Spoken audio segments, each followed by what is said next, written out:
All right, North Carolina, get in here, because we're going to talk about Senate Bill 227 because it absolutely just blazed its ass right through the Senate.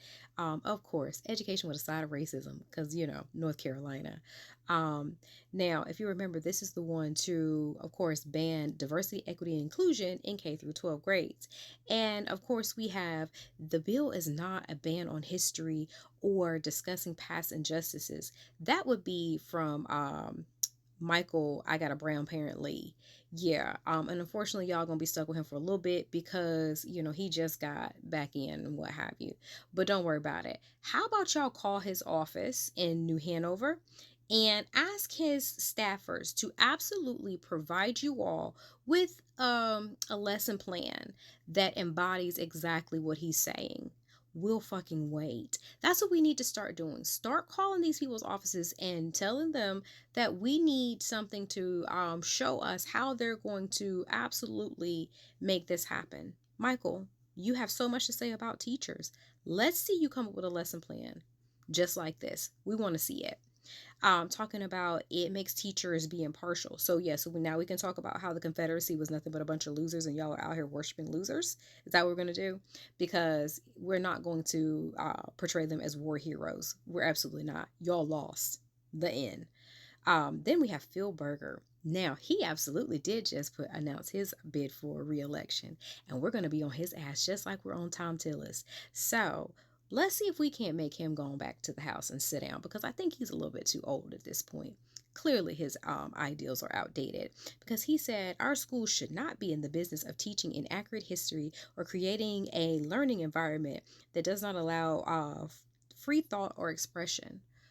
I mean, I don't know where you come from or the students that you've taught, because you haven't really taught any. Um, the free thought and expression that they have is not being discriminated against while they're in school, not being unfairly punished while they're in school. Hell, there's a young lady at Ardrey Hill right now who got several bones broken in her face by someone who called her the N-word. But by your rhetoric here, we're supposed to just brush that under the rug. Yeah, Phil, we're going to be on your ass. Talking about DEI was just a facade to fit an agenda. Also, diversity, equity, inclusion. So we should not include the children with disabilities. Because that's exactly what it is. And Brad Overcash of Gaston was like, no one should be overlooked or denied simply because of characteristics outside of their control. Well, baby, that's exactly what was happening. That's why the federal government had to enact diversity, equity, inclusion policies so that you state will get your shit together. That's why diversity, equity, inclusion policies were absolutely in place. But again, please explain to me, everybody that's in Gaston, go ahead and call his office and ask them exactly how he plans on implementing this in schools in North Carolina. And we're going to need that by the end of business. And we're going to keep calling until we get it. But now this, of course, heads to the House. So we're going to see if, how racist North Carolina really is. And, of course, they're saying this also affects the outside parts of the classroom. So all my teachers who are out here with your professional development, or you're just trying to get ahead, yeah, don't worry about it, girl.